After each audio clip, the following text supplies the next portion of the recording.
Hi hello, രാവിലെ തന്നെ ഒരു എക്സാം ഉണ്ടായേ. അതൊക്കെ കഴിഞ്ഞ് പൊഴുതി തളർന്ന് വന്നിരിക്കുകയാണ് ലഞ്ച് കഴിക്കാൻ. നേരെ നമ്മുടെ സമൃദ്ധിയിലേക്കാണ് എത്തിയേക്കുന്നത്.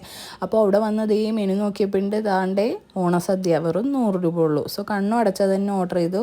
കുറേ നീണ്ട ക്യൂവിന് ശേഷം നമുക്കത് കിട്ടിയിട്ടോ. നമ്മൾ ഒരു റെഡ് ട്രേയുടെ മേളിൽ വായിൽ വെച്ചിട്ടാണ് ഇത് സെർവ് ചെയ്തേക്കുന്നത്. കാരണം നമ്മളിവിടെ സെൽഫ് സെർവ് ആണല്ലോ, നമ്മൾ തന്നെ ചെന്ന് എടുക്കണമല്ലോ. അപ്പോൾ അതൊക്കെ കഴിഞ്ഞ് ഒരു വീഡിയോ ഷൂട്ടൊക്കെ എടുത്തിട്ടോ. അത്യാവശ്യം കറികളൊക്കെ ഉണ്ട്, തോരനും അവിയലും എല്ലാം ഉണ്ടായിരുന്നു കേട്ടോ. പിന്നെ പൈനാപ്പിൾ കറിയൊക്കെ ഉണ്ടായിരുന്നു. അത് പാത്രത്തിലാണ് കേട്ടോ സെർവ് ചെയ്തത്. അത്യാവശ്യം നല്ല ക്വാണ്ടിറ്റി ഉണ്ട്. അതൊക്കെ കഴിഞ്ഞ് ഇതെല്ലാം കൂടി കൂട്ടി ഒരു പിടി പിടിക്കാൻ വെച്ചിട്ടോ. ഇതൊക്കെ ഇതിൻ്റെയൊക്കെ കൂട്ടത്തിലാണ് ഈ ഐറ്റം ഇരിക്കുന്നത് കേട്ടോ. സോയാബീൻ ഫ്രൈ ആണ്, പക്ഷേ ശരിക്കും ബീഫ് തേങ്ങാക്കൊത്തൊക്കെ ഇട്ട് ഫ്രൈ ചെയ്ത ടേസ്റ്റ് ആയിരുന്നു കേട്ടോ.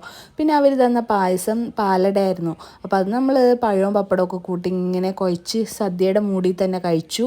പിന്നെ നമ്മൾ അവിടെ പായസമേള ഉണ്ടായിരുന്നു. സോ അവിടെ നിന്ന് നമ്മൾ വാങ്ങിയത് സേമിയ പായസമാണ് കേട്ടോ. ഇതിന് 160 രൂപയായിരുന്നു റേറ്റ്. ഇത് നമ്മൾ കുറച്ച് വാട്ടറി ആയതുകൊണ്ട് തന്നെ നമ്മൾ പാത്രത്തിൽ വെച്ചാൽ കഴിച്ചത്. സദ്യ കഴിച്ച് കഴിഞ്ഞാൽ പറയണ്ടല്ലോ, പിന്നെ ഒരു ഉറക്കം മസ്റ്റാണ്. അതൊക്കെ കഴിഞ്ഞ് ചായയൊക്കെ കുടിച്ച് ഇന്നത്തെ ദിവസം അങ്ങനെ ഉഷാറായി.